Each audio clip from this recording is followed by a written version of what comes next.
Il y a des rencontres qui font tout basculer. Bienvenue sur Tipping Point. Nous sommes Lucie et Romain, entrepreneurs convaincus que les entreprises et ses leaders jouent un rôle déterminant dans la construction du monde de demain. Un monde que nous rêvons plus juste, plus inclusif et plus respectueux. Nous dénichons pour vous des leaders inspirants et engagés. Ils ont à cœur de vous parler de leur tipping point, ces moments où tout a basculé pour eux. Peut-être deviendront-ils l'un de vos tipping points ? Bonne écoute.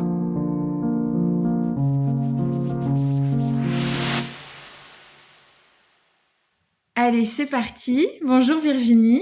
Bonjour. Alors Virginie, si je ne me trompe pas, aujourd'hui on va parler peut-être un peu de climat, un peu de biodiversité, d'entreprise, d'économie, de transition environnementale, puisque tu es géopolitologue spécialisé dans la prospective. Alors, un petit disclaimer, puisque les prospectivistes ne sont pas des futurologues et c'est important. Tu diriges le PAC, un laboratoire que tu as cofondé avec ton mari en 92. Tu es également présidente du GIEC Pays de la Loire, au bord de plusieurs entreprises. Et surtout, on t'a connu car tu as lancé il y a quelques mois le Grand Défi, une initiative participative inédite qui fédère les acteurs économiques et la société civile autour d'un objectif commun, accélérer la transition de l'économie pour mettre en place un modèle durable pour tous. Donc, on a vraiment hâte d'en savoir plus et que tu nous racontes cette histoire-là. J'en profite pour remercier Alexandre qui nous a mis en relation et qui nous disait non seulement Virginie est porteuse d'une vision et d'un message, mais en plus elle fait. Donc, on a hâte de savoir ce que tu fais et comment tu le fais et surtout pourquoi tu le fais. Voilà, donc un grand merci. Bienvenue au micro Tipping Point. Merci. Est-ce que tu peux te présenter peut-être un peu mieux que ce que je viens de faire ?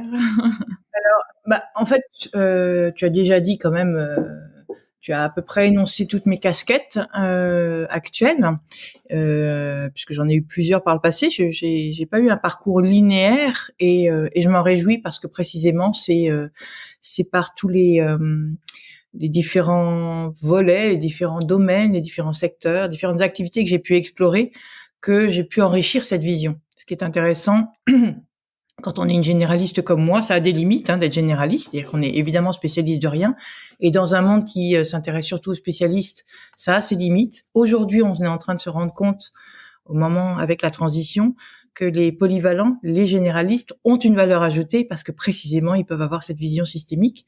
Et cette vision systémique, effectivement, je l'ai acquise au fil d'un parcours qui m'a fait passer aussi bien par la Commission européenne, par Médecins sans frontières et donc le terrain, les conflits, par beaucoup de travaux aussi pour des musées, des expositions en tant que conférencière, etc., etc.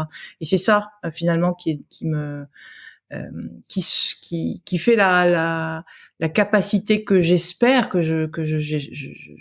j'espère pouvoir partager de cette diversité. Enfin, cette diversité d'expériences donne une diversité de points de vue et permet, j'allais presque dire, de se mettre en empathie avec différents types de personnes. Je pense aux scientifiques, je pense aux élus, je pense aux dirigeants d'entreprises, je pense aux associations. Finalement, j'aurais fréquenté à peu près tous ces univers-là, et ça me permet de mesurer toutes leurs différences de fonctionnement, de façon de représenter, de comprendre le monde, mais aussi du coup comment on peut tisser des ponts entre ces différents acteurs pour les rendre plus impactants ou pour leur permettre de converger efficacement. Donc ça, c'est le résultat de ce parcours. Et puis pour le reste, c'est quand même très important. J'ai 3 enfants que j'élève seule depuis la mort de leur papa. Et ça aussi, c'est très important au-delà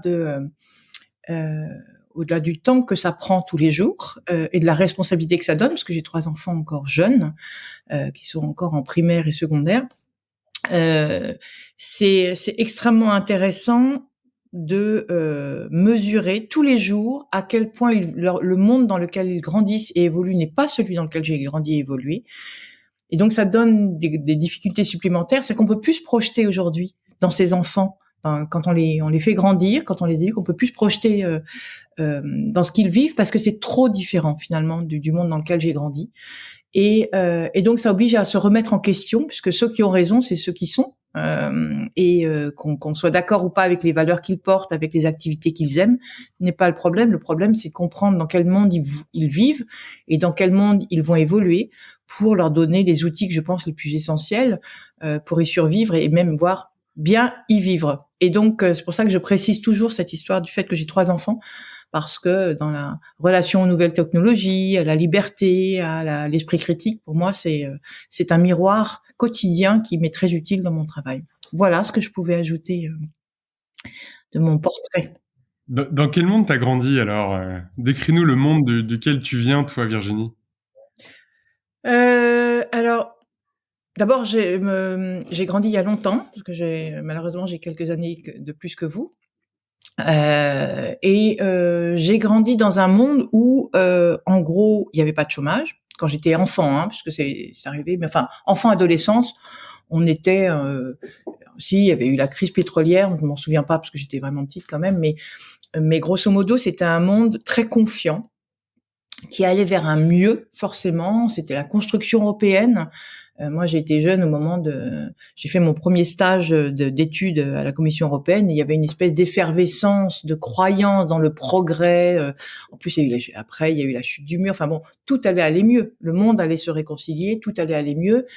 Il y avait le sida qui était quand même une espèce d'inquiétude, un premier choc sur le fait qu'on n'est pas invulnérable. Mais j'allais dire, c'était à peu près le seul. Pour le reste, si on faisait des études, on trouvait du travail, on allait gagner mieux que ses parents. Enfin, c'était pas vraiment ma préoccupation, et puis surtout, il y avait un lien direct entre ce qu'on voulait faire, ce qu'on pouvait faire et l'impact que ça avait. C'est-à-dire qu'il n'y avait pas du tout cet effet systémique où aujourd'hui on est sans arrêt ramené à son impuissance. À l'époque, on était encore très puissant, même individuellement. Et les valeurs collectives assez fortes. Il y avait une société qui était la cohésion nationale, j'allais dire, elle était encore assez importante parce qu'elle n'avait pas été mise à mal finalement par la mondialisation qui a bouleversé les codes, changé tellement de choses que on a perdu beaucoup de repères en réalité. Je dis pas ça avec nostalgie, hein, c'est un constat froid simplement. Et en tout cas, ça facilitait, les hiérarchies étaient établies. Donc, je pense que c'était un monde plus simple, tout simplement. Je sais pas s'il était mieux, moins bien, ça dépend pourquoi en réalité. Mais en revanche, c'était un monde plus simple et surtout, il y avait cette croyance que le travail, la science, la recherche pouvaient nous emmener vers un monde meilleur. Et voilà. Et ça, cette crédulité, cet espoir-là, je pense qu'il était extrêmement important. Et j'allais dire, c'est peut-être ce qui fait la plus grande différence avec aujourd'hui. C'est-à-dire que aujourd'hui, le sens de notre vulnérabilité est omniprésent, là où on était omnipuissant. Donc voilà, ça c'est quelque chose de très différent en termes de perception, de civilisation, de culture. Voilà. Après, on pourrait ajouter les différences. Et sinon, à titre personnel, moi j'ai grandi. On n'avait pas d'attache régionale forte. J'ai grandi principalement dans une ville que vous connaissez bien, qui est Lyon. Et puis à 18 ans, je suis montée à Paris, comme on dit à l'époque. Je rêvais de faire du théâtre, je rêvais d'être médecin et je rêvais d'être journaliste. Finalement, j'ai fait aucun des trois, mais un peu les trois. Le théâtre en étant conférencière, journaliste en travaillant en fondant ce laboratoire de recherche et en travaillant pour une émission qui s'appelle Le Dessous des cartes, et médecin, en étant tout simplement aux côtés de Médecins sans frontières et en faisant énormément de missions pendant des années. Donc ça, c'est génial quand même d'avoir pu réaliser mes rêves d'enfant, mais surtout maintenant, aujourd'hui, ce qui me préoccupe, l'envie, c'est pour ça que je me suis lancée dans la prospective, c'est cette envie de décrypter tous les paramètres, tous les facteurs, toutes les tendances qui nous permettent d'agir sur l'avenir et de préserver tout ce qu'il y a à préserver et à changer tout ce qui doit l'être. Voilà. Et tout ça, alors pour la petite anecdote, parce que j'aime beaucoup, pour moi, c'est important d'inviter les gens à partager ce choc qui a été le mien quand j'ai lu un ouvrage qui s'appelle Le Monde d'hier de Stefan Zweig. Alors, ceux qui l'ont lu disent mais bien sûr, évidemment. Ceux qui ne l'ont pas lu ne savent pas la chance qu'ils ont de pouvoir bientôt découvrir cet ouvrage. Le Monde d'hier, Souvenir d'un Européen, c'est un ouvrage qui a été donc écrit par l'auteur autrichien Stefan Zweig en 1943, juste avant qu'il se donne la mort au Brésil. Pour ceux qui ne le savent pas encore. Donc Stefan Zweig était un auteur juif autrichien qui a fui son pays pendant la Seconde Guerre mondiale et qui était un pro-européen convaincu, donc a eu un énorme choc, en plus évidemment du choc de la Shoah, et qui a fini avec sa femme, ils sont allés se réfugier au Brésil. Et dans cet ouvrage, en fait, il fait une espèce de rétrospective de tous les... il raconte finalement l'histoire européenne depuis la fin du 19e jusqu'à donc à la Deuxième Guerre mondiale, et en fait il repère a posteriori tous les signaux faibles qui précisément auraient pu permettre, si on y avait prêté assez d'attention, de probablement faire les choses un peu différemment, d'être mieux à l'écoute des populations, des crises en gestation, et donc d'éviter la déflagration qu'ont été les deux guerres mondiales. Et ce qui est très intéressant quand on lit ce livre, au-delà du plaisir de la plume de Zweig, qui en soi est déjà un grand plaisir, mais ce qui est très étonnant et moi qui m'a choqué, c'est que même quand on lit l'introduction du livre, on a l'impression de lire une description de l'Europe d'aujourd'hui quasiment.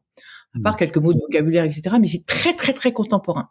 Donc déjà, ça rappelle que l'histoire se répète malgré tout et qu'on réinvente pas tant de choses que ça, mais surtout ça montre précisément ce que je vous disais à l'instant, c'est-à-dire que il montre comment l'intelligentsia, enfin les élites européennes, convaincues de savoir, d'avoir raison, de la force du progrès, de la science, etc., ont été complètement sourdes et aveugles à tous les messages sociétaux envoyés, et ce qui a provoqué, ce qui s'était qui a terminé en crise. Et c'est en lisant ce livre où je me suis dit mais en fait, je fais sans doute partie, entre guillemets, pardonnez-moi, mais ça paraît modeste, mais d'une élite européenne au sens où j'ai fait des études prolongées, où j'ai un métier plutôt intellectuel, etc. Et à quoi suis-je moi-même, sourde, aveugle, que je ne vois pas, que j'en entends pas, et qui pourtant nous dit qu'une crise pourrait subvenir ici ou là. Et comment est-ce que je peux faire à ce moment-là pour agir, pour devenir actrice, pour éviter le pire? Et ça, c'était il y a une vingtaine d'années. Et c'est à ce moment-là que j'ai décidé de me lancer dans la prospective. Et donc, c'est-à-dire de travailler, de paramétrer finalement les tendances pour voir les constantes, les variables, les aléas qui peuvent nous conduire vers différents scénarios, et évidemment après aider les acteurs à travailler sur le meilleur des scénarios possibles ou le scénario souhaitable pour éviter de subir le pire des scénarios. Voilà un peu tout ce déclencheur de parcours et ce qui m'a amené là où je suis aujourd'hui. Virginie, est-ce que tu peux nous donner un peu plus de détails sur ce que ça veut dire? Comment est-ce qu'on fait ce métier-là? Tu sais, pour qu'on ne tombe pas dans prospectiviste, j'ai une boule de cristal et puis je prédis un peu l'avenir. Tu vois, concrètement, toi, ton métier, ça veut dire quoi? Comment tu le fais? À qui tu parles? Qui te permet finalement de sentir ces tendances de fond? Je vais peut-être commencer par 2-3 exemples très concrets, d'abord pour montrer comment je suis arrivée. En 1997, au moment de la crise asiatique, la crise financière asiatique, j'avais été envoyée par le ministère des Affaires étrangères, enfin je faisais une mission pour le ministère des Affaires étrangères sur l'avenir de l'Indonésie, puisqu'on avait donc eu la chute d'un dictateur historique, Suharto. Le pays était en ébullition, c'est un pays très peuplé, pays musulman très peuplé, sur le point de passage de nombreuses voies maritimes. Et donc il y avait une préoccupation évidemment de savoir de ce qu'allait devenir ce pays. Et donc je suis partie là-bas. Et j'ai commencé, pour faire mon analyse, à me dire, bon, alors, qui sont les forces en présence? Il y a l'armée, il y a la société civile, il y a les musulmans, enfin l'établissement musulman, il y a, etc., etc. Et puis, à partir de là, j'ai commencé à comprendre le jeu d'acteurs et à me dire, bon, si l'armée évolue de telle manière et vend ses terres à tel endroit, voilà ce qui peut se passer au niveau de la société civile, voilà comment on peut... Et voilà, et comme j'avais trop de paramètres, j'ai commencé à faire des schémas, des graphiques et à établir des hypothèses, voilà. Et en fait, je venais tout simplement de réinventer, au sens, je venais de m'approprier plutôt, instinctivement presque, la technique de la prospective. C'est-à-dire qu'on commence par délimiter le sujet, ensuite à voir quels sont tous les paramètres qui interviennent dans une situation, tous les acteurs, les paramètres. Ensuite, essayer d'imaginer quels sont leurs champs d'évolution possibles, leurs champs de variation possibles.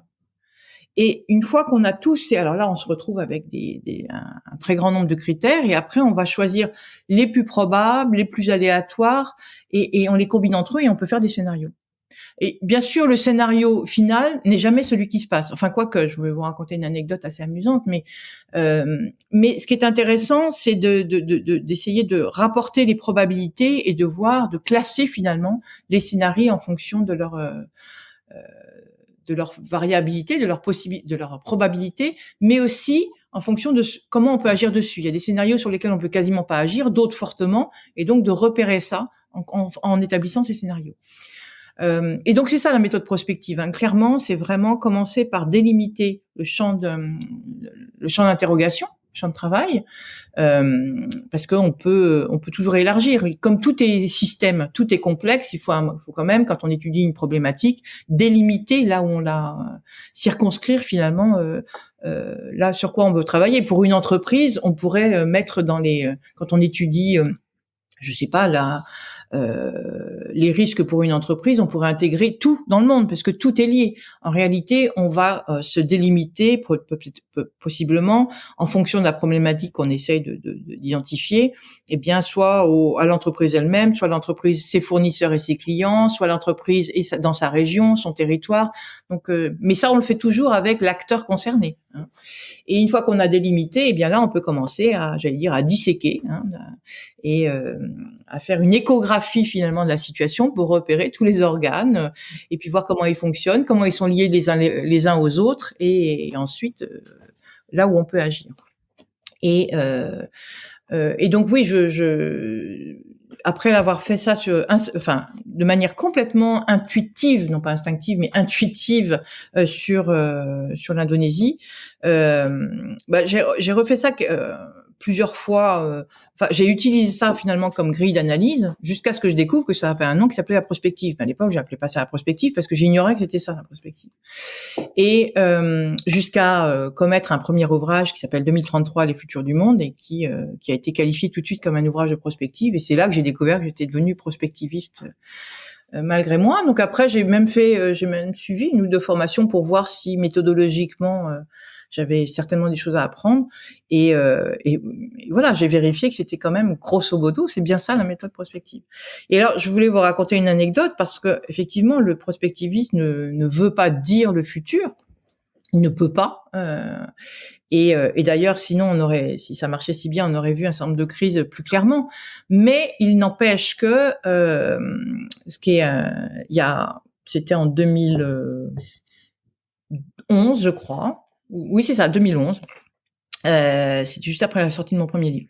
Et il y a une société d'investissement suisse, en l'occurrence, spécialisée dans les traitements, dans les molécules, enfin qui a investi dans les recherches de molécules et de traitements, et qui se posait beaucoup de questions sur son investissement sur les maladies infectieuses, c'est-à-dire qu'on traite notamment par antibiotiques, par exemple. Et parce qu'il y avait un désinvestissement majeur des maladies infectieuses qui sont en recul par rapport à certaines maladies chroniques ou par rapport au cancer ou aux maladies dégénératives. Et les marchés des maladies infectieuses, soyons clairs, c'est principalement les pays en développement, donc des pays moins solvables. Et c'est pour ça qu'ils se posaient la question à ce moment-là de continuer à investir, parce que ça coûte très cher, la recherche de molécules dans ces maladies-là ou pas. Et ils m'ont demandé d'établir un scénario de crise sanitaire mondiale à un horizon que j'avais à fixer mais à 10 ans à peu près et pour pouvoir après travailler avec des spécialistes chacun dans leur domaine sur la base de scénarios et les projeter dans un avenir. Et donc pour établir ce scénario, j'ai fait comme d'habitude, j'ai pris mes petits paramètres. Voilà, comme c'est crise sanitaire mondiale, vous imaginez le nombre de paramètres que j'ai dû utiliser, mais je suis partie de la déforestation, de l'urbanisation, de la croissance démographique, du vieillissement démographique, des flux migratoires et touristiques, etc., etc. Et puis j'élabore mon petit scénario, je le présente sur le moment, ça donne lieu à une réflexion stratégique. Et finalement, ils ont décidé effectivement de travailler sur 2 molécules à partir du scénario que j'avais établi, de molécules plutôt du type qui traitaient les pathologies grippales. Et puis l'année dernière, enfin plutôt il y a 2 ans maintenant, presque 2 ans, et ils m'ont rappelé que je me suis rappelé, on s'est rappelé que j'avais écrit ce scénario. Alors ce scénario, il racontait quoi? Il racontait que en janvier 2020, eh bien, il y avait un Chinois, un citoyen chinois qui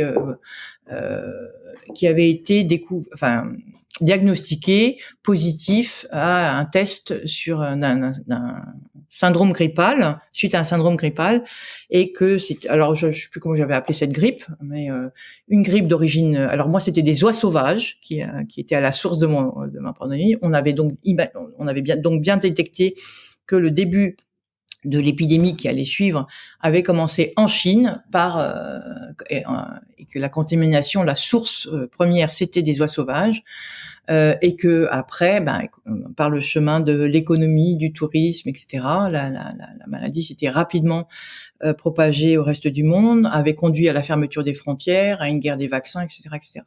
Et même dans mon scénario, et là c'était plutôt pour l'anecdote, je me souviens très bien, mais c'est assez drôle, je parlais de la présidente européenne, des mesures qu'elle prenait, etc., de la crise que ça provoquait en Europe. Et en gros, c'était l'histoire du Covid. Alors, avec une grosse erreur quand même, c'est que moi, ma grippe, elle touchait surtout les jeunes et les enfants, et les vieux aussi, mais les personnes âgées aussi, mais aussi les enfants, ce qui n'est pas le cas des Covid-19. Mais et c'est assez étonnant. Alors, c'est très troublant. Alors, quand on dit ça, on dit mais quel génie! Pas du tout, pas du tout. Rien à voir avec le génie. Ça a à voir justement avec cette méthodologie. Et il se trouve que le scénario que j'avais sorti était le bon, mais j'aurais pu en sortir 20 autres qui n'auraient pas été les bons. Bon, là, ce jour-là, c'était le bon. Mais c'est tout ça pour dire que en réalité, on a beaucoup de prise sur l'avenir. On a encore beaucoup de capacité d'agir sur l'avenir. On a désinvesti les hôpitaux, l'hôpital public et la santé publique depuis une vingtaine d'années. Et la crise Covid, elle est aussi le résultat de ce désinvestissement-là. Et ça, c'était aussi dans le scénario. Donc voilà, c'était. Et alors, le fin mot de l'histoire, c'est que quand même, le traitement en question, c'est celui qui est utilisé en Suisse pour traiter le Covid. Voilà. Enfin. Donc, mais moi, ce qui me plaît dans cette histoire, c'est d'abord la capacité de cette société d'avoir voulu réfléchir, d'avoir fait le pari de la prospective pour réfléchir au scénario possible, en convoquant différents spécialistes de différentes disciplines. Et il y avait des gens qui venaient spécialistes de la démographie, de la sociologie, de la santé publique, bien sûr, des médecins, etc. Et parce que ce scénario mettait en lien finalement tous ces facteurs-là, des paramètres de nature très différente. Et c'est ça qui est intéressant, c'est parce qu'on arrive à réinvestir un tout petit peu cette complexité du monde qui s'est accrue depuis une vingtaine d'années, et d'essayer de trouver quels sont les bons endroits où on peut agir pour être le plus efficace possible. Voilà, et ça c'est vraiment quelque chose, et créer de la convergence entre les acteurs qui à un moment donné peuvent ensemble faire avancer une problématique donnée. Et je crois que c'est comme ça maintenant qu'on peut avancer, c'est plus les États seuls qui avanceront, on voit bien d'ailleurs aujourd'hui que il y a au contraire un mouvement à la fois de déconvergence, des logiques de blocs qui sont en train de réapparaître, et donc moi je pense maintenant que c'est aux acteurs au sens large, territoriaux, privés, les entreprises, les citoyens, etc., de se rassembler pour trouver comment est-ce qu'on peut agir au bon endroit, au bon moment pour être efficace. Voilà. Et c'est vraiment maintenant la base de mon travail, j'allais dire aussi, de ma réflexion en tout cas. Là, sur ce travail que tu as fait, Virginie, c'est l'objet d'une commande d'une entreprise privée intéressée par le sujet. Force est de constater que ça fonctionne. En tout cas, la méthodologie démontre que, pour le coup, tu t'es pas trompé. Mais là, les pouvoirs publics, comment est-ce qu'on fait pour que eux s'emparent aussi du sujet, comprennent ça, pour pouvoir gérer au mieux, justement avoir une vraie coordination avec les entreprises, le citoyen, les pouvoirs publics, etc., etc. Je pense que en fait, on a les pouvoirs publics étaient tout à fait au courant, et je pense en particulier aux militaires. Il faut savoir que les services de prospective de l'armée sont excellents, et en plus ils sont audacieux. Par exemple, je sais plus si c'était il y a 2 ans. Enfin, ils ont rassemblé, je sais pas ce que c'est devenu depuis, mais en tout cas, ils ont recruté une dizaine d'auteurs de science-fiction pour réfléchir justement à des scénarios pas improbables, mais les plus aléatoires possibles, et pour être le plus résilient possible, c'est-à-dire pour réfléchir hors de la boîte, pour faire une traduction littérale de l'expression anglaise, pour réfléchir hors de la boîte et être sûr d'avoir exploré le maximum de scénarios possibles. Parce qu'on peut pas se prévenir tous les risques. C'est impossible. Il y en a un tel nombre. Donc après, il faut prioriser les risques. Donc il faut les hiérarchiser. Et la prospective le permet. Mais c'était intéressant qu'ils aillent faire aussi appel à des auteurs de fiction pour renforcer, enfin pour tester finalement la prospective, les études prospectives qu'ils font. Donc de ce point de vue-là, moi je les trouve remarquables et audacieux. Et la crise pandémique, elle était dans leur livre blanc, hein, donc eux n'ont pas été surpris.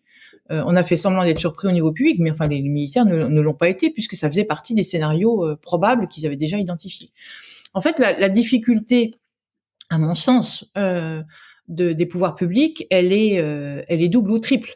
La première, c'est que quand on est un élu, on a quasiment pour vocation de tout faire pour se faire réélire. C'est-à-dire tel que le système est construit aujourd'hui, on ne peut être réélu que si on prouve pendant son mandat qu'on avait raison. Et un mandat, c'est de 3 à 5 ans en moyenne, hein, en démocratie. C'est très très court. C'est très court parce que les politiques publiques, en général, l'efficacité d'une politique publique, elle se mesure à 10 ans, 15 ans, voire 20 ans. Le désinvestissement dans les infrastructures ou les hôpitaux, il date pas d'il y a 3 ans.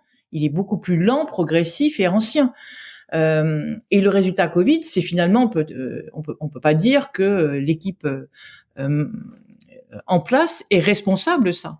Enfin, ils ont eu des avertissements malgré tout sur l'hôpital public et le désinvestissement, mais ce que je veux dire par là, c'est que c'est quelque chose qui avait été enclenché bien avant. L'histoire des masques, c'était bien avant. Donc, mais il y a cette espèce de contrainte qui fait qu'un élu doit prouver qu'il a raison en même temps, donc il va investir là où il aura des résultats à court terme beaucoup plus facilement que là où il aura des résultats à long terme. Comme en plus au niveau budgétaire, il est contraint parce qu'on demande toujours moins d'impôts et toujours moins de cotisations, donc il est obligé de choisir dans ses arbitrages d'investissement. Donc il va effectivement privilégier le court terme sur le long terme et le visible sur l'invisible, sur le tendanciel. Et donc la difficulté, c'est rappelez-vous ce qui est arrivé à Roselyne Bachelot. Moi, ça m'avait frappé. Il y a quelques années, donc il y avait eu un premier épisode de grippe, menace pandémique. Roselyne Bachelot, à ce moment-là, commande des vaccins pour tout le monde. Elle anticipe la crise, elle fait des réserves. Et qu'est-ce qu'on lui a reproché? En disant, mais on a surinterprété les signaux, etc. Mais elle avait eu tellement raison. Si on avait eu la même chose au début de la crise Covid, voilà, en France, on aurait eu un démarrage, en tout cas dans la crise, qui aurait été plus facilité.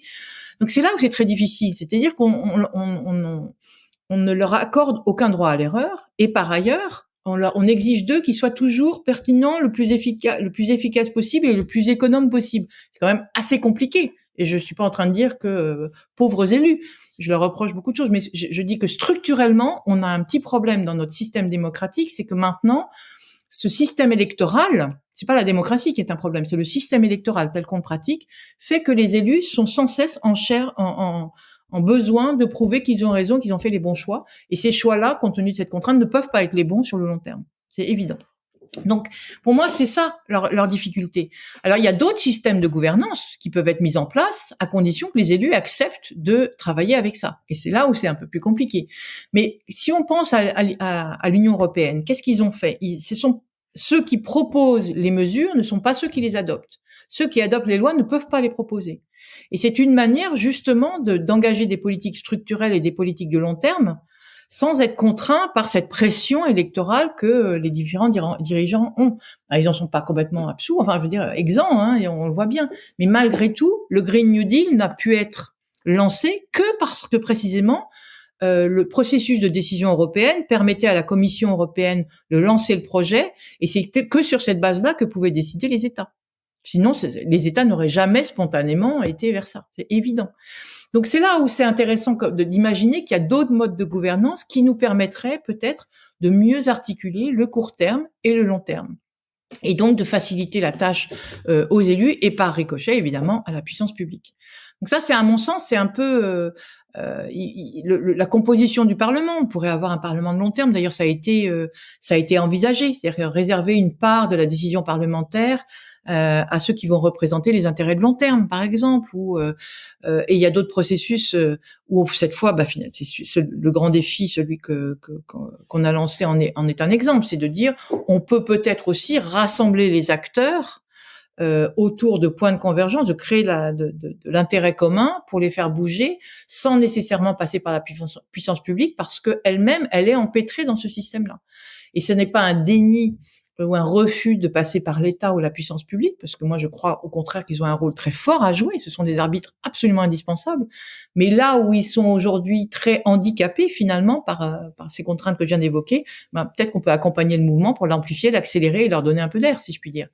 Et on a vu dans plusieurs secteurs que finalement les acteurs privés étaient presque plus rapides que les parlementaires dans la contrainte, c'est-à-dire qu'une fois que l'ordre est donné, finalement les acteurs privés vont très vite, peuvent aller très vite, parce qu'ils ont une liberté que le public n'a pas. Et donc voilà, créer cette articulation et cette convergence me paraît aujourd'hui, compte tenu de la donne qui est celle que je viens d'évoquer, peut-être le meilleur outil pour faire avancer un certain nombre de choses, de problématiques de long terme qui sont effectivement très préoccupantes.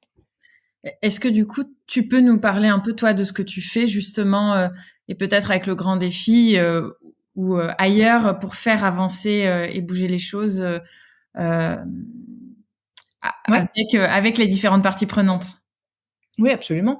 Alors le grand défi au départ, ça part de 2-3 constats qui ont été les miens il y a 2 ans. C'est-à-dire que régulièrement j'interviens auprès d'entreprises et notamment de PME sur les territoires. Et au moment où la Convention citoyenne rendait ses conclusions, moi je discutais avec des chefs d'entreprise sur les problématiques de climat, de biodiversité, de transition d'une manière générale, de RSE, et je me rendais compte de l'écart abyssal entre les travaux de la Convention citoyenne et ce que portaient ceux qui en avaient fait partie, et les perceptions, les représentations et les connaissances finalement, j'allais presque dire les compétences des dirigeants de PME avec lesquels je discutais, pour plein de raisons. D'abord, point de vue très différent. Ensuite, parce que quand on est dirigeant de PME, on est tout le temps débordé. On a un emploi du temps, c'est très lourd d'être dirigeant de PME. C'est vraiment un sacerdoce presque.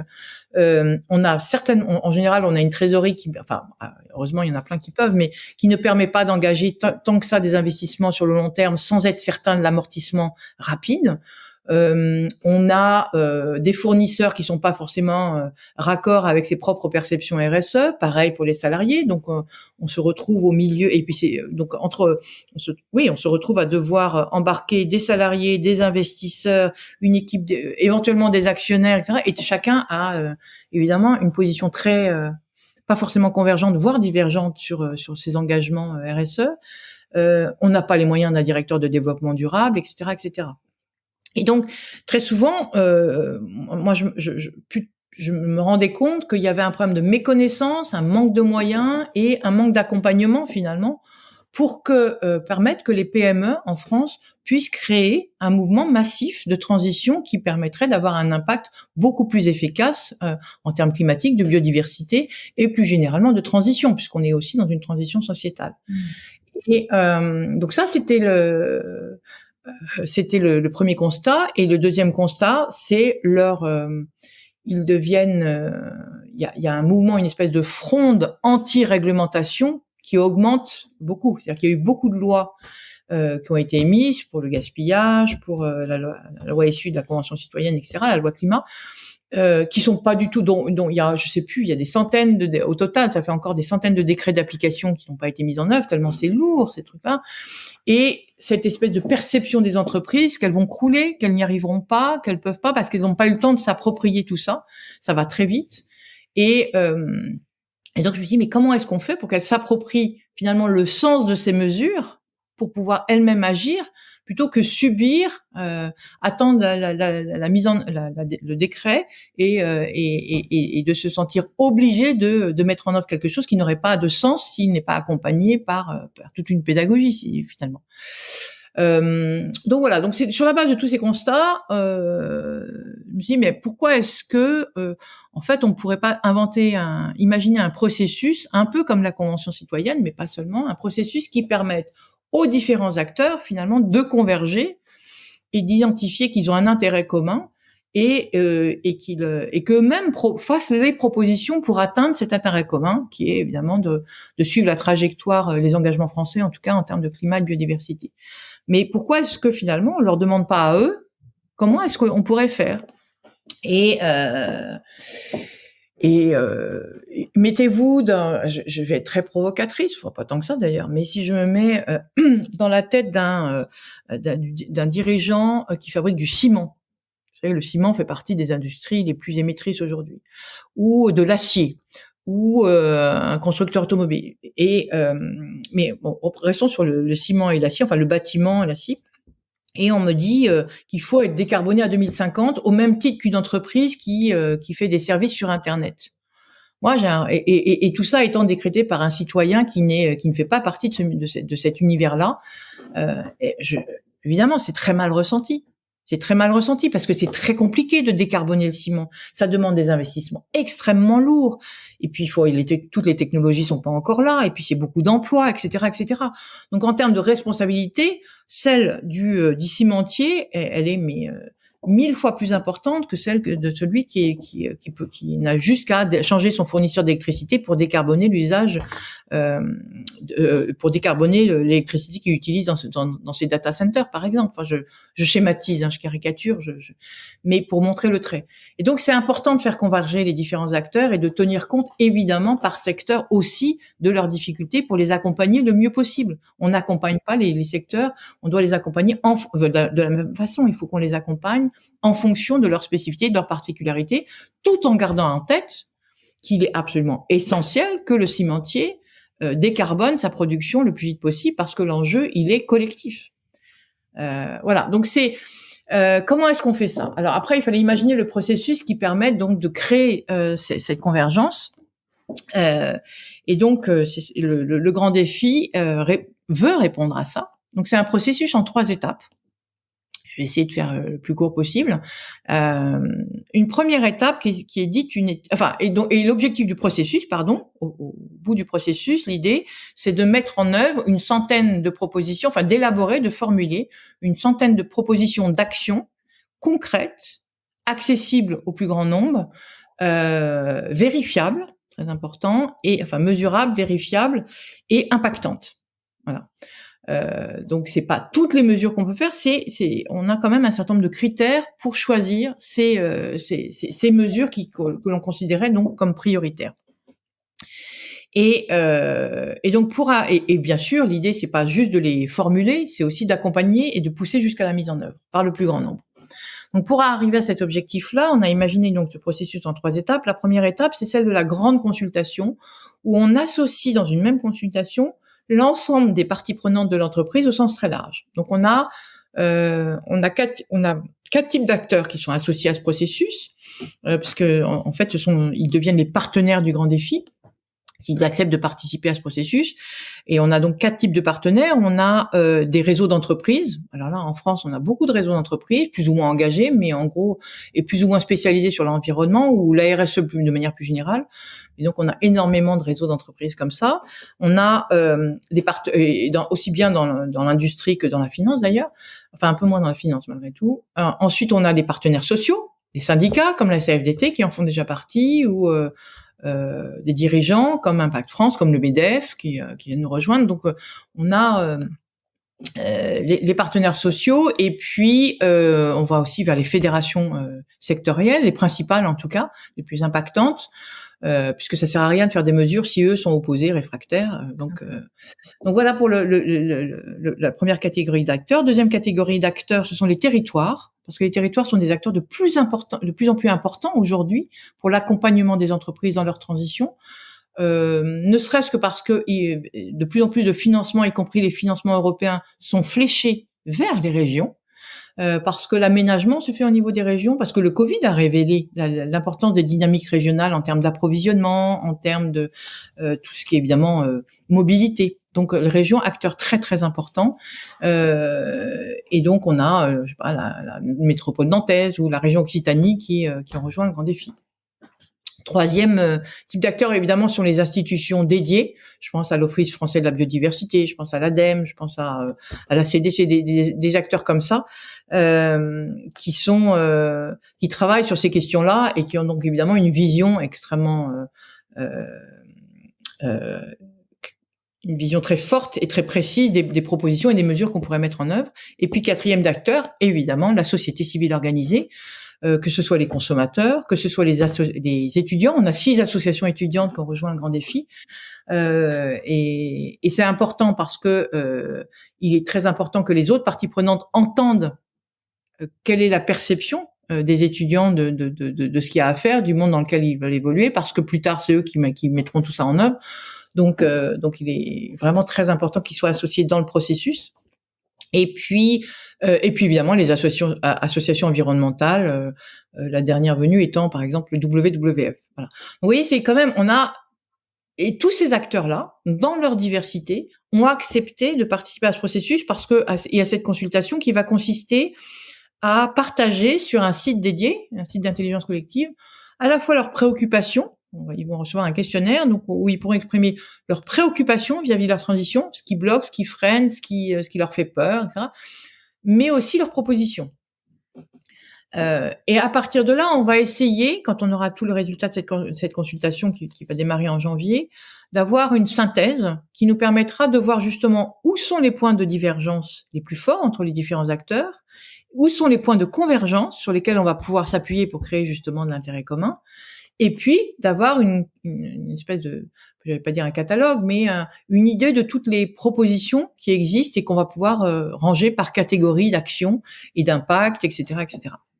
Et donc ça nous prépare, tout ça nous permet de préparer le travail de la deuxième phase du processus, qui est de la grande délibération. Et là, pour la grande délibération, on va confier la mission d'élaborer les fameuses 100 propositions à 150 représentants d'entreprises, des entreprises qui vont être tirées au sort sur la base de 4 critères qui sont leur secteur d'activité, leur emplacement géographique, leur statut et le nombre de salariés. Et pour avoir tous les types d'entreprises, pour être sûr d'avoir tous les types d'entreprises représentées dans le grand défi. Et donc, une fois qu'on aura ces 150 entreprises tirées au sort et qui auront accepté de participer au processus, on va pas les forcer quand même, elles seront représentées soit par un dirigeant, soit par un salarié, soit par un investisseur. Là aussi, pour reconstituer le débat interne dans les entreprises, essayer de créer, de voir où sont les points d'achoppement, mais aussi les points de convergence entre ces acteurs de l'entreprise pour que les propositions qu'ils formulent soient déjà convergentes entre ces différents acteurs. Puisque l'idée, c'est vraiment de trouver des propositions qui soient le plus consensuelles possible pour avoir une chance d'être mises en œuvre massivement. Donc, elles adoptent les propositions. Ces propositions qu'elles auront adoptées seront ensuite présentées aux partenaires, aux parties prenantes, pour qu'eux-mêmes, à leur tour, donnent un avis sur ces propositions. Et donc, on aura probablement 2 catégories de propositions. Celles qui auront été validées par et les parties prenantes et les 150 tirés au sort, et celles qui finalement n'auront pas été retenues par les parties prenantes, mais qui resteront des propositions des 150. Et à ce moment-là, on va entrer dans une 3e phase, qui est la phase de mise en œuvre et de diffusion. Donc là, où il s'agit d'aider, d'organiser la diffusion de ces propositions et leur mise en œuvre dans les territoires, dans l'économie, mais aussi au sein du monde académique, etc. Et de porter ces propositions. C'est pas juste d'aller les énoncer en faisant un cours, c'est vraiment de trouver avec les différents acteurs aux bonnes échelles quelles sont les mesures d'accompagnement qui permettraient la mise en œuvre de ces mesures. Voilà ce processus. Et donc là, vous voyez, on est à cheval entre une convention du type convention citoyenne, une convention et une conférence, et puis une conférence de consensus et une COP. C'est un peu hybride comme processus.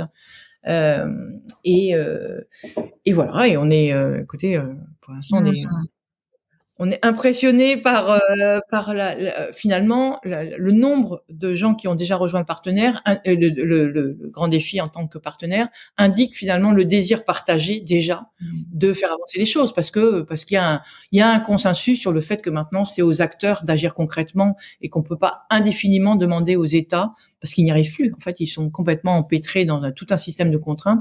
Ils n'arrivent plus à avancer aussi vite et aussi fort qu'il le faudrait. Et sans l'engagement des autres parties, on va faire du surplace. Donc, d'où cette idée-là, quoi. Voilà. Bravo. Enfin, c'est absolument génial. Et je crois que ça répond à une tendance de fond. Malgré tout, il y a de plus en plus de monde qui a envie de s'engager, en tout cas qui a envie de participer. Et justement, pour les personnes qui écouteraient et qui se diraient c'est incroyable, j'ai envie d'aider, comment est-ce que les gens peuvent aider? De quoi toi tu as besoin? Tu vois, pour les gens qui voudraient participer de loin ou de près, est-ce qu'il vous reste des choses à faire, des besoins quelconques? Alors d'abord, ils se renouvellent sans arrêt les besoins. Hein. C'est sûr que selon les moments, c'est pas les mêmes. Alors il y a un besoin très concret, évidemment. C'est parce que un tel processus, ça coûte cher. Ce qui coûte cher, par exemple, c'est de mettre en place la plateforme ou d'organiser un tirage au sort. Il faut savoir qu'un tirage au sort de ce type-là, c'est une usine à gaz énorme. C'est 3 mois de travail, c'est beaucoup de gens, beaucoup de téléphones. Enfin, c'est très très lourd. Hein, un tirage au sort, ça coûte très cher. Et puis après, il y a 6 sessions pendant lesquelles les 150 vont se retrouver en région, et une ou deux à Paris et les autres en région. Et tout ça aussi, ça a un coût en transport, en logistique, et puis les experts qu'on rémunère, etc., etc. Donc tout ça représente un budget et qu'on voudrait partager en 3 gros tiers. Le premier, c'est les institutions, la puissance publique. Là, on a encore un peu de chemin à faire, je crois, mais on désespère pas. La deuxième, c'est les territoires, et en particulier les territoires qui vont accueillir le grand défi, mais pas seulement. Et donc, quand on est dans un territoire, petit ou grand, c'est vrai que devenir partenaire du grand défi et accompagner son financement, c'est ou ça peut être des compétences aussi. Hein. C'est une deuxième voie. Et puis, troisième source de financement, ce sont les entreprises, qu'on appelle les entreprises marraines. Entreprises marraines qui sont associées au processus au sens où elles participent à la consultation, et quand on est sur les territoires, celles qui sont là peuvent venir assister. Elles participent pas, mais assister en tout cas aux délibérations et au travail, à la formation, au travail d'expertise qui sera proposé aux 150. Et donc voilà, il y a quelques contreparties. Donc quand on est par exemple dans une entreprise ou dirigeant d'entreprise, ça peut être, on peut devenir marraine du processus. Même des petites marraines. On a des marraines qui nous ont donné très peu, mais c'était important qu'elles le soient. Et justement, plus nos marraines seront diversifiées, les grandes comme les petites, plus c'est important, parce que plus le mouvement est représentatif. Et nous, ce qui nous intéresse, c'est évidemment la représentativité la plus grande possible de la diversité des acteurs qui veulent agir sur ces questions-là. On veut réconcilier des acteurs qui pour l'instant, parfois, en tout cas, ont des visions qu'ils pensent tellement antagoniques qu'ils ne se parlent plus. Et en fait, elles sont pas forcément si antagoniques que ça, mais il faut qu'ils le redécouvrent. Et donc, plus on aura des acteurs diversifiés, y compris donc des PME qui viendront nous soutenir, plus heureux on sera. Donc ça, c'est pour soit on travaille sur un territoire, soit dans une entreprise, etc. Et après, en tant que citoyen, alors il y a une autre action qui est possible. On travaille pour l'instant que sur la base de bénévoles, avec du bénévolat. Et on a ce qu'on appelle une équipe d'engagés, c'est-à-dire toute une équipe de personnes, de professionnels, dont Alexandre, que vous citiez, fait désormais partie, qui nous aident à mettre en place tout ce processus-là, soit en allant chercher des partenaires et des financeurs, soit en nous aidant à mettre en place les programmes de formation des 6 sessions, soit, alors cette équipe-là, elle est déjà très très riche. Soit aussi en préparant le processus de consultation. Il va y avoir aussi toute une problématique de logistique, d'organisation, d'événementiel, bien sûr, oui, et de communication. Et dans la communication, ça veut dire des graphistes, ça veut dire des gens, enfin, de différentes spécialités. Donc là, on est toujours, et on peut retrouver sur le site du Grand Défi, on est toujours en déficit de contribution de bénévoles, et puis on est aussi à la recherche de jeunes, de stagiaires qui peuvent nous accompagner aussi dans cette mission-là. C'est-à-dire qu'il y aurait un peu plus de temps que les bénévoles, parce que les bénévoles, ce sont des professionnels qui dégagent un peu de temps. L'avantage d'un stagiaire, c'est qu'il est là un peu plus de temps, ce qui permet qu'il soit plus dans les tâches de coordination dont on a évidemment beaucoup besoin entre tous ces différents pôles qui travaillent ensemble. Donc voilà, c'est toutes ces manières-là. Et puis après, on peut nous suivre sur notre site. On a même un compte un compte Hello Asso. Donc voilà, il y a plein de façons de nous aider. Et aussi une dernière chose, c'est tout simplement relayer l'information. Ceux qui ont un compte LinkedIn, par exemple, peuvent aller nous chercher notre page LinkedIn, relayer ce qu'on fait. C'est aussi c'est une manière de nous aider très très importante aussi. Et toi, à titre vraiment personnel, est-ce que de faire tout ça, ça te rend plus confiante? Est-ce que ça te chamboule? Tu vois, comment tu vis ce processus à l'intérieur? Tous les jours différemment, avec des grands moments d'enthousiasme et des grands moments de découragement, au gré d'un nouveau partenariat ou du énième tentative de rendez-vous avec quelqu'un qui est... Enfin, j'allais dire, il y a quelque chose de très difficile quand on travaille sur ces sujets-là. Deux choses très difficiles que moi je ressens comme difficiles en tout cas. Une que je crois partager avec beaucoup.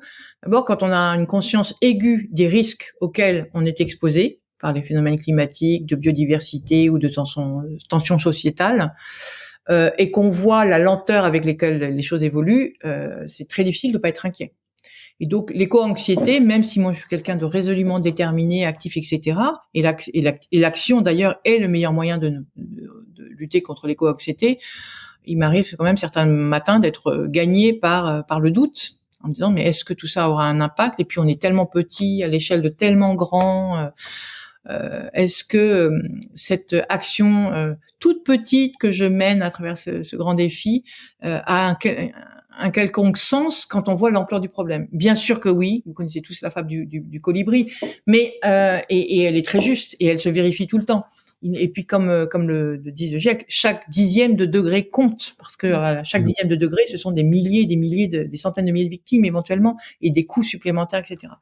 Donc je me dis que je travaille sur un centième ou un dixième de degré et c'est déjà formidable. Mais malgré tout, certains matins, par exemple, quand le rapport du GIEC est sorti en août dernier, j'avoue que moi, mes vacances, elles ont pas été super joyeuses parce que c'est très difficile de se dire non, on y va quand même. Et en plus, son action, je ne mesurerai pas probablement de mon vivant l'impact réel que peut avoir mon action, puisque l'impact est sauf sur la biodiversité à l'échelle locale, mais sinon. Globalement, il faudra attendre des décennies, donc c'est quand même très frustrant. Pour avoir travaillé à Médecins sans frontières, quand vous partez dans un pays, que vous mettez en œuvre un programme, il y a action et effet et impact tout de suite, ce qui n'est pas du tout le cas sur ces questions-là. Donc ça, c'est dur. Et en même temps, il y a des choses qui sont incroyables. Par exemple, constituer une équipe en plein confinement, donc c'est en ligne uniquement, sans jamais se rencontrer. Toute une équipe de gens hyper motivés qui au départ nous disent je peux donner 1 ou 2 heures par semaine et qui finissent par donner beaucoup plus de temps que ça et mettre en œuvre un tel processus en partant juste de 2 personnes, c'est-à-dire Virginie Resson-Victor et Jérôme Cohen, un ami qui a tout de suite embarqué dans l'histoire. On était tous les deux, on représentait aucun parti, aucune entreprise, rien en somme, sauf cette détermination qu'on a tous les deux de vouloir agir de manière responsable et d'embarquer tous les acteurs, mais et de se retrouver donc 1 an plus tard avec tout ce réseau de partenaires et toute cette volonté partagée et toute cette équipe d'engagés qui croient dans ce projet, ça c'est une grande satisfaction parce qu'on se rend compte qu'on n'est pas tout seul à vouloir bouger et qu'il faut juste trouver les bons canaux. Mais ça c'est vraiment génial, c'est très satisfaisant. Puis de créer de la convergence en fait, c'est entre des acteurs qui au départ ne le sont pas du tout. Ça aussi c'est une grande satisfaction. Alors toute échelle gardée, je vais vous donner un exemple parce que pour moi, j'ai fait des études d'histoire. J'ai commencé par mes premières études, c'était des études d'histoire avant de bifurquer sur les relations internationales, Sciences Po et la géopolitique. Mais au départ, quand j'ai fait mes études d'histoire, la chose qui m'a le plus impressionnée dans toute l'histoire humaine, c'est ce qui s'est passé en 1945. Quand l'Europe est complètement divisée, entre les nations européennes se détestent, elles ont été éprouvées par non seulement la Deuxième Guerre mondiale, mais en fait bien plus que ça, par des centaines d'années de guerre en Europe, et notamment à l'échelle de leur vie, la Première et la Deuxième Guerre mondiale. Donc on imagine tous ces gens meurtris physiquement, meurtris psychologiquement, sur le plan familial, et une Europe qui est complètement à plat, enfin des pays européens qui sont complètement à plat, détruits. Bon. Et là, on a quelques hommes visionnaires qui se disent, mais en fait, si on procédait autrement, je simplifie l'histoire évidemment, mais on n'a pas 5 heures de podcast devant nous, donc si au lieu de résoudre les différends qui sont les nôtres, et en particulier par exemple sur l'accès aux ressources que sont le charbon et l'acier, entre à la frontière luxembourgeoise, française et allemande, pourquoi est-ce qu'au lieu de résoudre nos différends, eh bien, on n'essaye pas de créer de l'intérêt commun et de travailler sur l'intérêt commun. Et parce qu'une fois qu'on est associé dans un projet, c'est quand même beaucoup plus compliqué, évidemment, d'entrer en conflit et en conflit ouvert. Parce que une fois qu'on a développé cet intérêt commun, on a beaucoup plus à perdre de le détruire que de tout faire pour le sauver. Et c'est le principe même de la construction européenne, y compris par la crise financière. Ça pouvait éclater, mais le niveau de perte était tel qu'il valait mieux consolider que perdre. Et donc, on est en 1945, et donc on a ces gens qui ont cette réflexion-là, et qui vont créer donc la Communauté européenne du charbon et de l'acier, et la CECA. Et quand on pense que entre le moment où l'armistice est signé et la CECA, il se passe 53, donc 8 ans seulement, c'est incroyable. C'est tellement court à l'échelle de l'histoire. C'est tellement court. Et tout d'un coup, alors bien sûr, ils l'ont pas fait en faisant voter tout le monde, etc. Ils n'ont pas fait de référendum dans tous les pays pour le mettre en œuvre. On peut parler c'est pas du tout des dictateurs, mais quand même et puis bien sûr, il y avait les financements américains qui permettaient tout ça.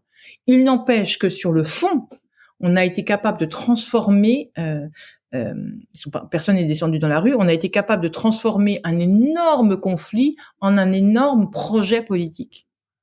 Et moi, je trouve ça absolument incroyable, génial comme idée. Et donc, je pense qu'on devrait s'inspirer plus souvent, finalement, de cette méthodologie, qui est un peu la méthodologie aussi des COP, qui est la méthodologie du grand défi, en tout cas. C'est-à-dire de repartir de ce qui fait commun pour créer des projets où on apprend à travailler ensemble, où on converge, où on a des résultats, on a de l'impact, ce qui permet de construire, de grandir, etc., et d'aller plus loin. Et ça me paraît...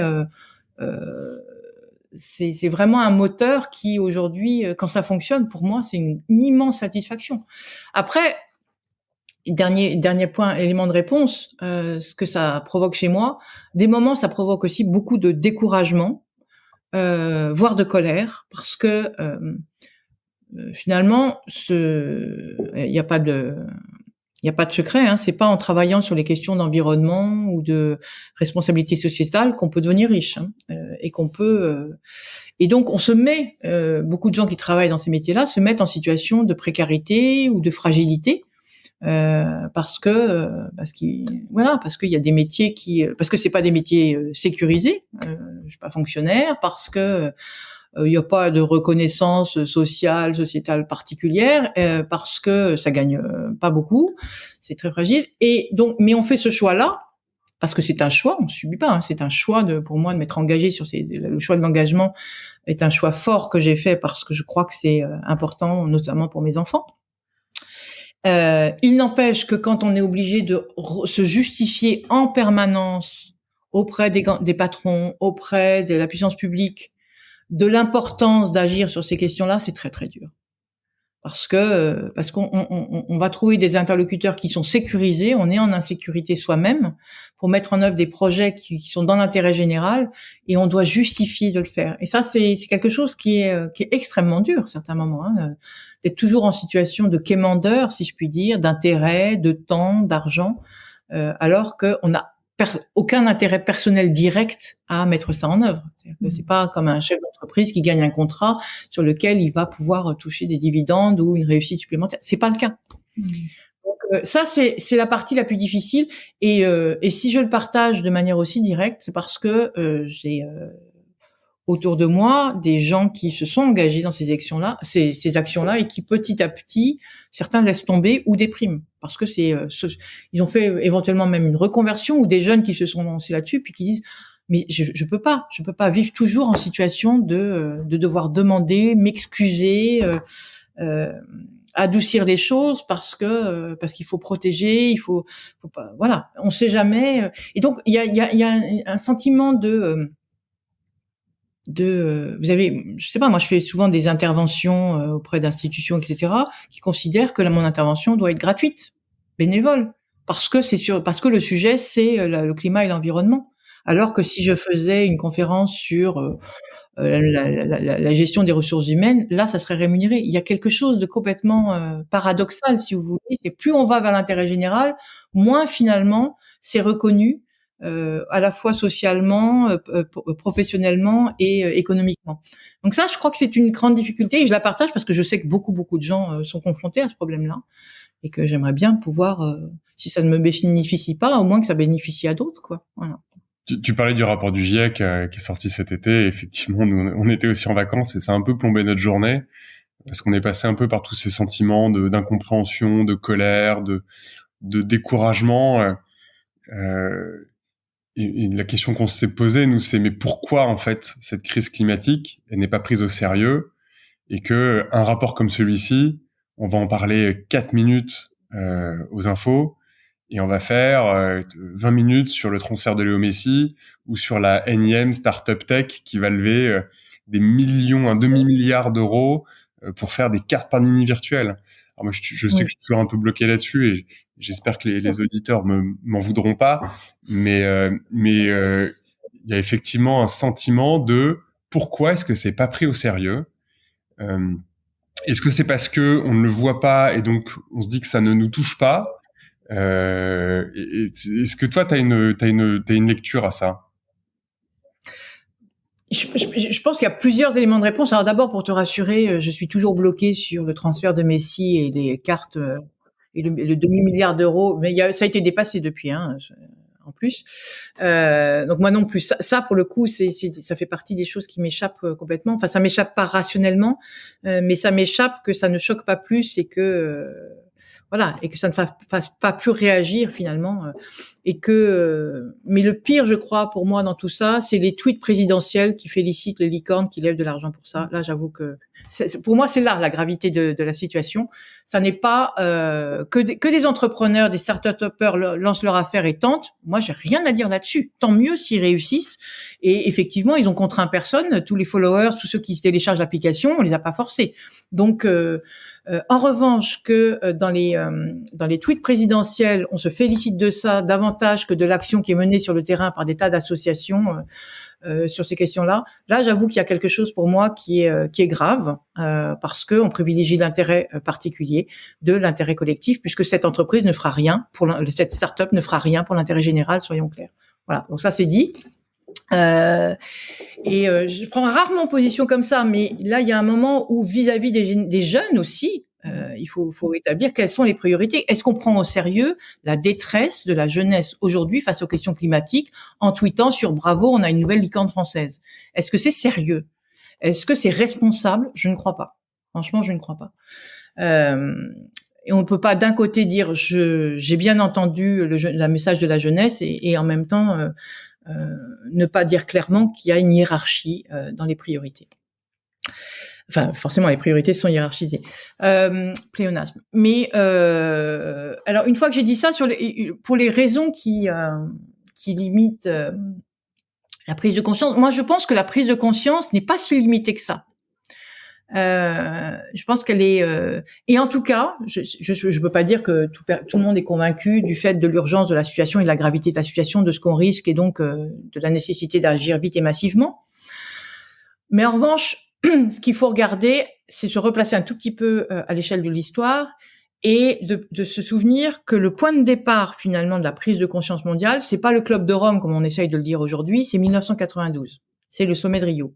C'est là où collectivement il y a eu reconnaissance de la finitude de la planète et de l'impact des activités économiques humaines sur la détérioration de l'environnement de l'humanité. Et 1992, on est bientôt en 2022, ça fait 30 ans.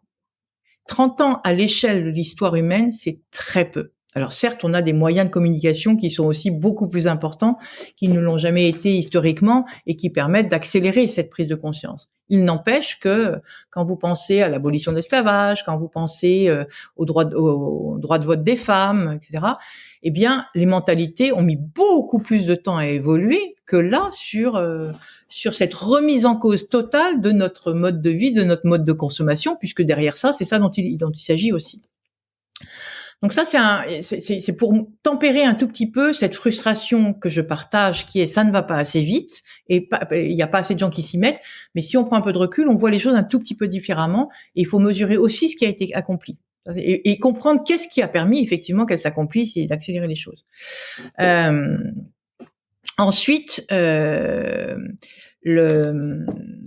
deuxième paramètre, c'est le système de contraintes qui va opposer l'intérêt commun, l'intérêt général à l'intérêt particulier.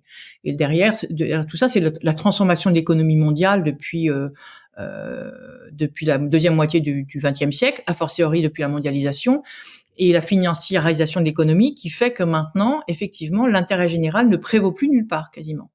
Et les seuls qui sont censés aujourd'hui défendre l'intérêt général à la puissance publique est, comme je l'ai évoqué tout à l'heure, soumise à un système de contraintes très fort, en tout cas dans les démocraties, puisque vous avez bien vu que la Chine, et je ne fais pas du tout l'apologie du système chinois, mais quand la Chine décide qu'il faut arrêter, enfin que les villes ne doivent plus être polluées parce que ça devient un problème politique majeur pour elle, du jour au lendemain, Shanghai retrouve son ciel bleu. Donc c'est assez radical, hein. Et je suis pas certaine que ça soit une prise de conscience écologique au sens préoccupation humaine des dirigeants chinois, mais en revanche un calcul bien entendu des risques qu'ils prennent, aussi bien en termes de santé publique qu'en termes politiques. Mais simplement, ces méthodes-là, elles sont pas applicables aux États-Unis, elles sont pas applicables en Europe, et tant mieux parce que ça veut dire que nous sommes encore dans des systèmes démocratiques. Maintenant, il faut quand même retrouver un modèle, des systèmes qui permettent de faire converger l'intérêt particulier, c'est-à-dire notre envie de consommer, notre envie de voyager, notre envie de nous informer, notre envie de vivre librement, avec ces contraintes, ces limites planétaires, c'est-à-dire l'intérêt général, le fait que tout le monde a le même désir et qu'il faut que tout le monde ait un accès à peu près égal à ces désirs-là. Donc soit on réduit les désirs, c'est compliqué, soit on y répond différemment. Et donc ça, c'est la réponse européenne, la voie européenne, a fortiori puisqu'on n'a pas de ressources ni minérales ni pétrolières, et donc il faut qu'on trouve d'autres systèmes pour arriver à préserver finalement cet accès au bien-être. Et une des voies, c'est effectivement de changer un petit peu notre modèle, et en particulier notre modèle économique, pour réconcilier au plus que possible intérêt général sur le plan social et sur le plan environnemental et intérêt économique particulier.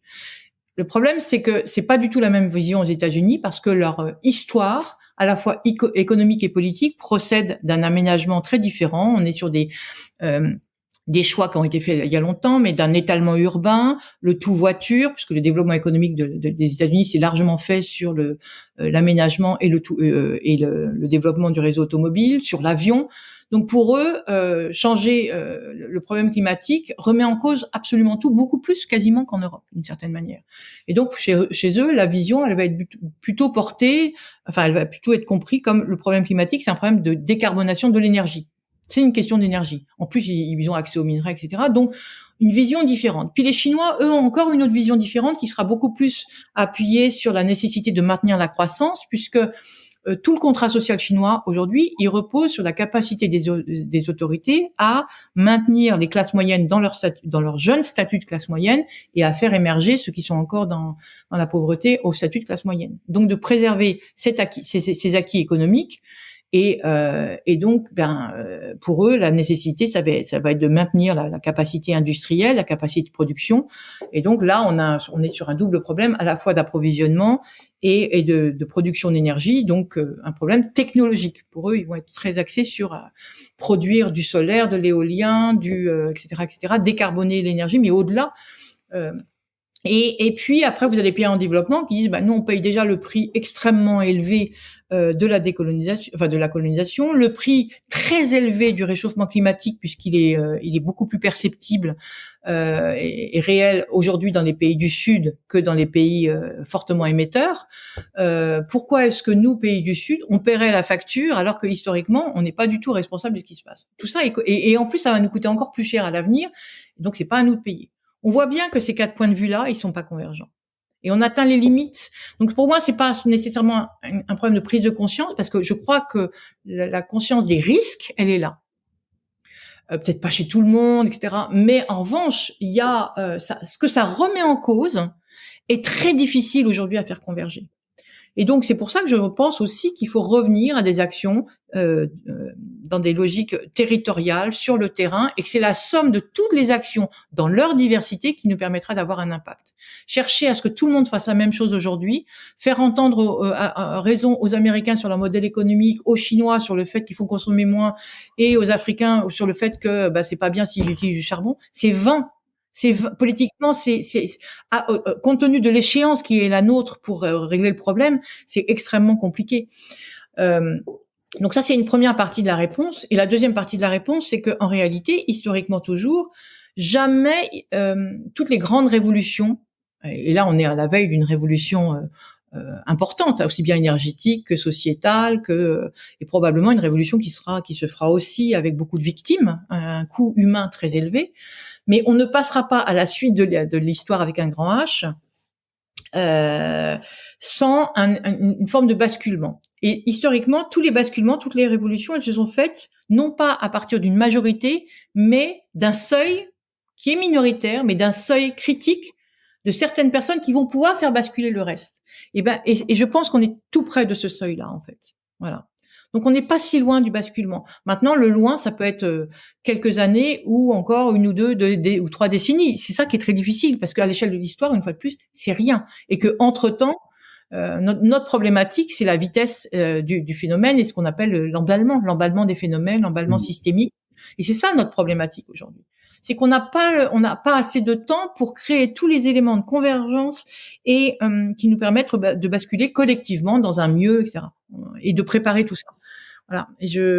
Donc il faut accepter les limites humaines qui sont les nôtres, et en revanche en tenir compte pour ne pas renoncer, pour continuer à agir là où on est le plus efficace possible. Donc pour certains, ça sera localement, pour certains, ça sera politiquement.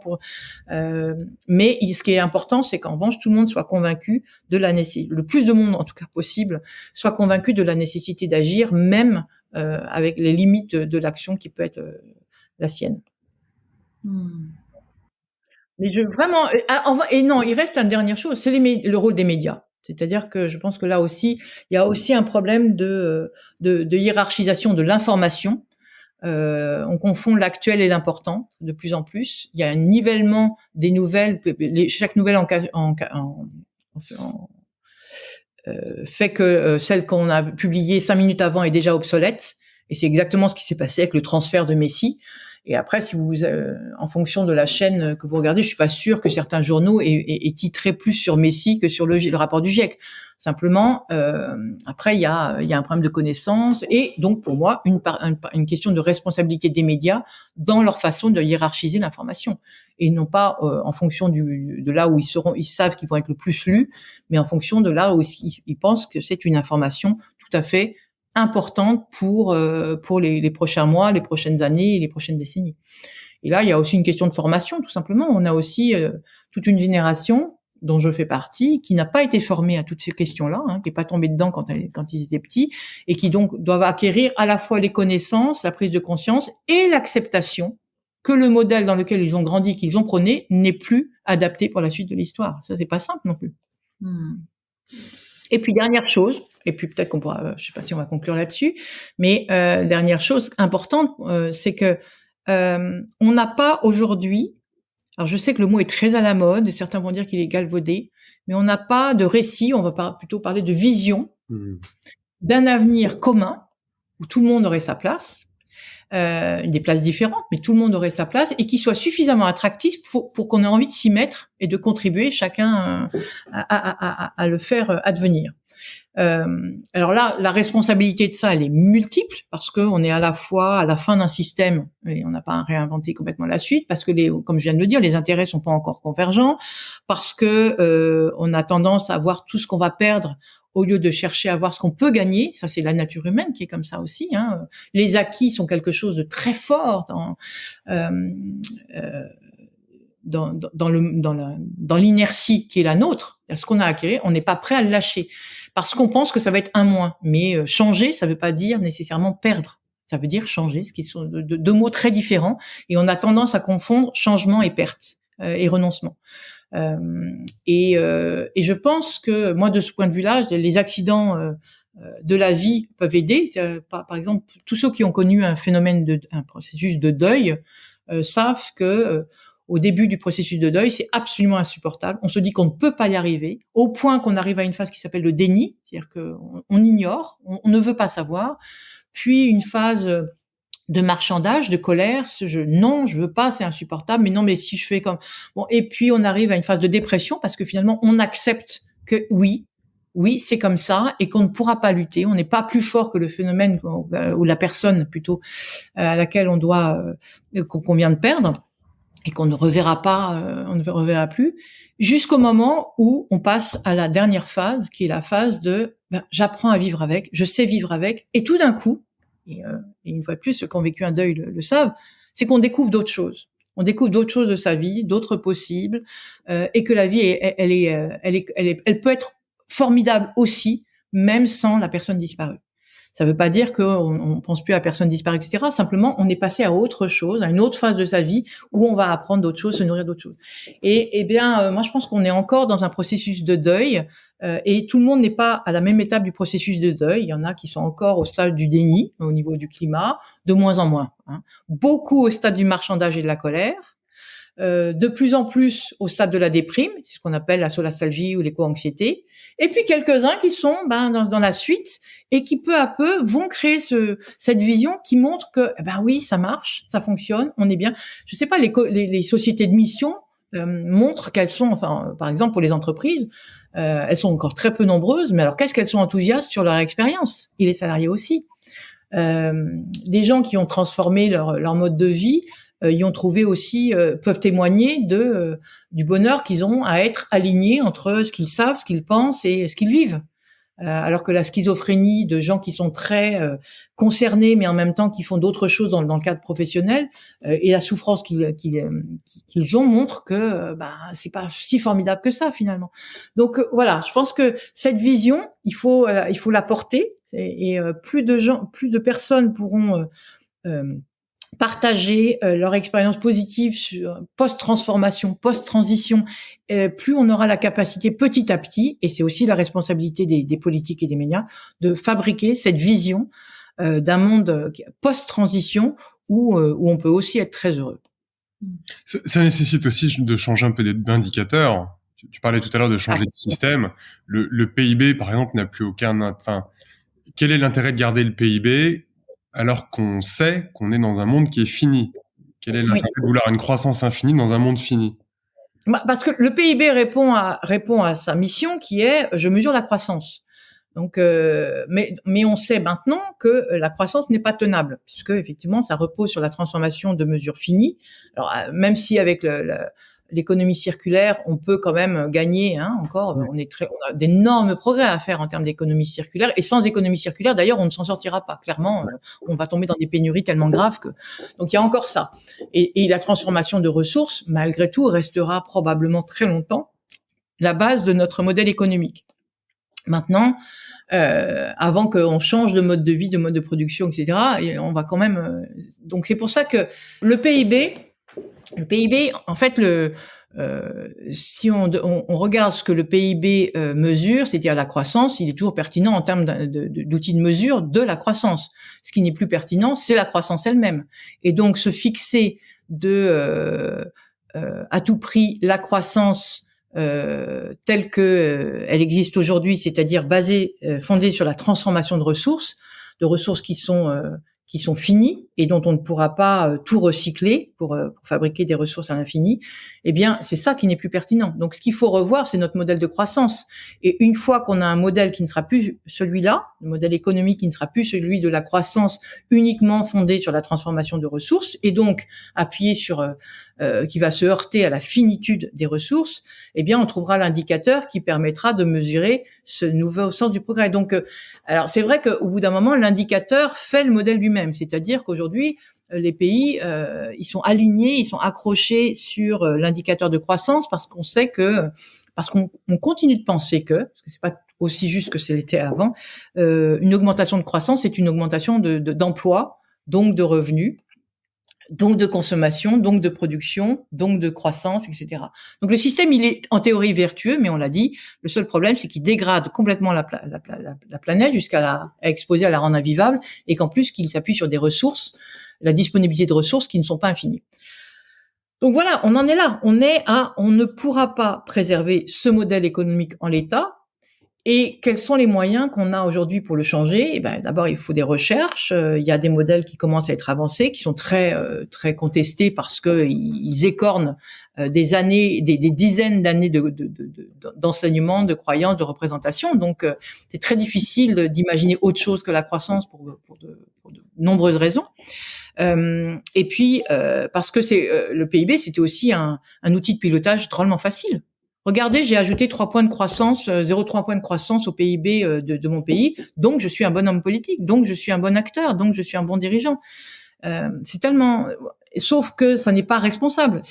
On peut être performant sans être responsable.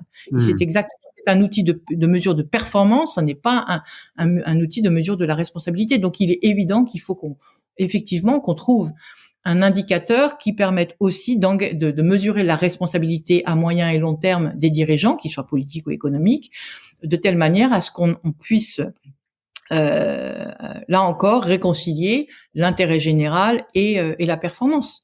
Et ça, c'est aussi bien sur le plan social que sur le plan environnemental, là encore. On est sur ces questions, en fait, sont toujours très liées.